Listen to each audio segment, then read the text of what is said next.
अगर आप अपनी माँ से प्यार करते हो और उनको खुश देखना चाहते हो तो चैनल को सब्सक्राइब करो, लाइक करो। बहुत ही जल्द आपको खुशखबरी मिलेगी। प्लीज वीडियो को लास्ट तक जरूर देखें। सास का दुख। यह कहानी एक छोटे से गांव की है जहां एक घर में सास और बहू एक साथ रहते थे। इस घर में सिर्फ दो ही महिलाएं थीं, सास जिनका नाम नारायण देवी था और बहू जिसका नाम संगीता था। सास उम्र के ढलान पर थी और बहू जवान और जिंदा दिल थी।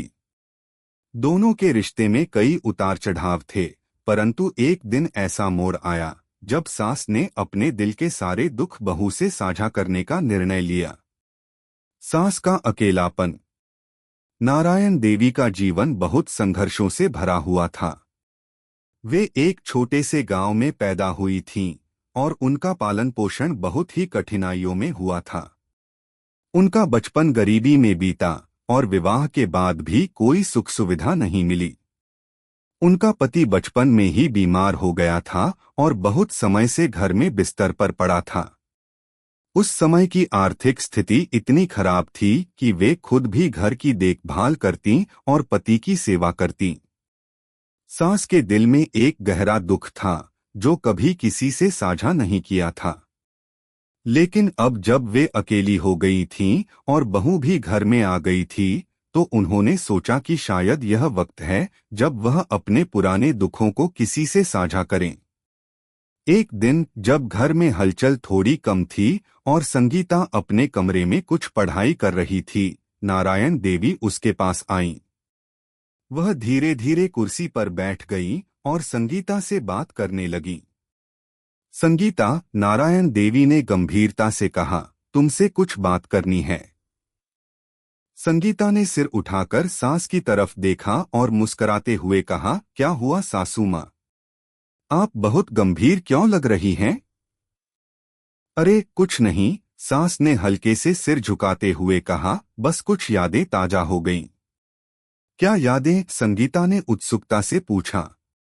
नारायण देवी ने एक लंबी सांस ली और फिर धीरे धीरे बोलना शुरू किया, तुम्हें पता है मेरे जीवन में कितने दुख हैं।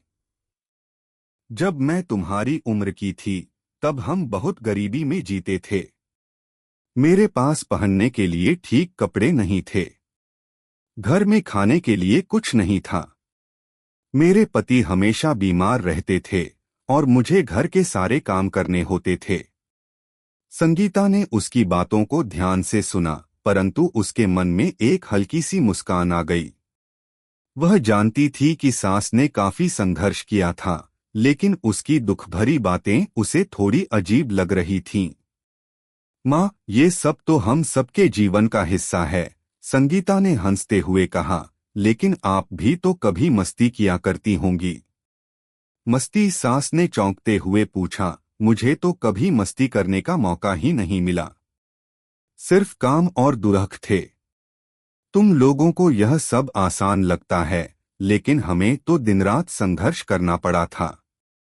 संगीता ने फिर से मुस्कुराते हुए कहा, माँ, यह सब हमें भी कभी समझ में नहीं आता, लेकिन अब हम अच्छे हैं तो क्या फर्क पड़ता है? सास ने एक गहरी नजर से बहू को देखा। क्या तुम सोचती हो कि सब कुछ इतना आसान है? क्या तुम नहीं समझती कि एक औरत की जिंदगी में कितने उतार चढ़ाव आते हैं? माँ, आप सचमुच बहुत सोचती हैं, संगीता ने हंसते हुए कहा, देखिए अब सब ठीक है ना? आप तो पुराने जमाने की बातें कर रही हैं। संगीता की यह बात सुनकर सास थोड़ी चौंकी, लेकिन उसने फिर भी खुद को संयत रखा। तुम्हें नहीं पता संगीता, जब मेरे पास कुछ भी नहीं था तब मैं रात रात भर जागकर अपने बच्चों को सोने की कोशिश करती थी ताकि वे कभी भूखे न रहें। और तुम हो कि बस मस्ती की बातें कर रही हो। माँ, अगर आप इतना गंभीर रहेंगी तो क्या होगा? संगीता ने चुटकी ली, आपके दुखों में तो हम सब तैर ही जाएं। सास ने संगीता को डांटते हुए कहा, तुम समझ नहीं रही हो, दुखों का असर किसी पर भी हो सकता है। तुम सिर्फ हंसी में बदल देती हो। लेकिन संगीता को इस बात से कोई फर्क नहीं पड़ा। उसने अपनी हंसी में ही सास के पुराने दुखों को हल्का करने की कोशिश की। माँ, आप इतना क्यों परेशान होती हैं?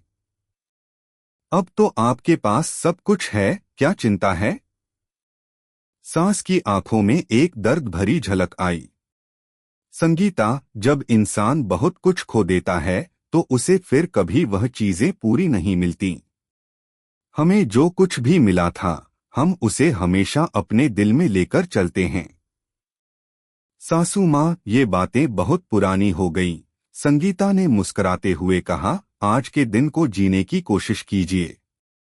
सास थोड़ी देर तक चुप रही, फिर उसने संगीता की तरफ देखा और कहा, तुम शायद सही कह रही हो।